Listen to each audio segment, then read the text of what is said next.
Francis X. Tolbert first wrote about chili in the early 1950s. At the time, chili was not the staple of American cooking that it is today. Very few restaurants served it, especially outside of Texas.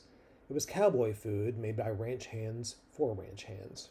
Now, by 1972, chili was better known nationally, and that was the year that Tolbert's collection of his writing on chili, A Bowl of Red, was published. In the 50 years since the release of A Bowl of Red, chili has expanded to be a major part of the American diet, with over 125 million people eating pre-made chili per year. That's a lot of chili. Despite its Texas origins, Los Angeles eats the most chili per year, with 6 million pounds being consumed, according to a 2016 study sponsored by Hormel Foods. As you might guess, as chili broke free of cowboy kitchens and into the home, restaurant, and grocery aisle, the recipes went far afield from their original shopping list. Chili originated on the plains and prairies of Texas ranch lands.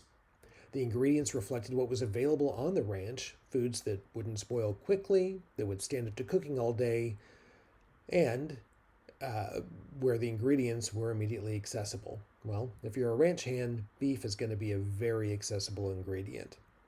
So we're starting out with cattle, onion, garlic, chili powder, say maybe some dried Anaheim pepper, jalapeno, Tabasco, and how about a little cornmeal, a little masa in there, just to give it a little something to hold it all together right there at the end. Cook it on low for about an hour per pound of meat. Let it simmer all day. It's going to be great. Now, I didn't mention beans, and that's because Texans have a very strong opinion about beans.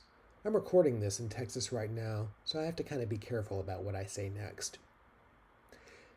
Just, if you're making chili for Texans, know your audience. For example, black bean chili might have turkey or Elgin sausage as the protein, but Texas chili doesn't have black beans. In fact, Texas chili doesn't have beans, period. But black bean chili does, and you can get black bean chili in Texas. It's kind of weird, but just don't call it chili without the modifier at the beginning, and you'll be just fine. Now, why is sausage okay? Well, sausage reflects the German influence on Central Texas cooking, and that particular ingredient was embraced over time, beginning in the sausage manufacturing hubs like Elgin, New Braunfels, and Fredericksburg. Moving outside of Texas, let's take a look at some other recipes. So during those decades that Tolbert was writing about chili, the food was making its way across the U.S. Different regions embraced different ingredients. Skyline chili began making its staple chili in Cincinnati in 1949. Cincinnati chili, or the Skyline recipe includes cinnamon, cocoa, and spaghetti as key ingredients. Kind of unusual and not at all Texan. Wendy's chili, also a little bit different, was made beginning in 1969 as a clever way to reuse hamburgers that weren't sold during the day. So we have grilled hamburger meat being used as the base for chili there. My grandmother's own chili recipe from Kentucky was meat, chili powder, tomato sauce, and spaghetti with Bush's chili-style kidney beans and canned corn. I mean, it was kind of a weird childhood, but those Bush's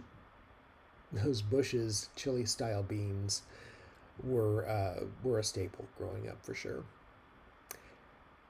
Lastly, there's the canned food aisle. Brands like Wolf and Hormel in many ways set the tone for what most Americans may consider decent chili, much in the way that McDonald's makes the default hamburger. There is specific taste that's consistent, predictable, and in some cases perfectly hits that nostalgia button when grandma's recipe is not convenient to make. Canned varieties are also handy if you're looking for a small quantity.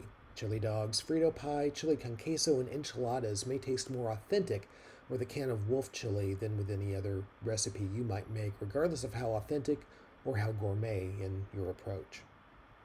So whether you prefer chili that's cowboy style, Cincinnati style, or out of a can, chili is the perfect food for cold weather, rainy days, or on a hot dog at a game. National Chili Day is coming up on February 25th, so mark your calendars and share some chili trivia with a friend.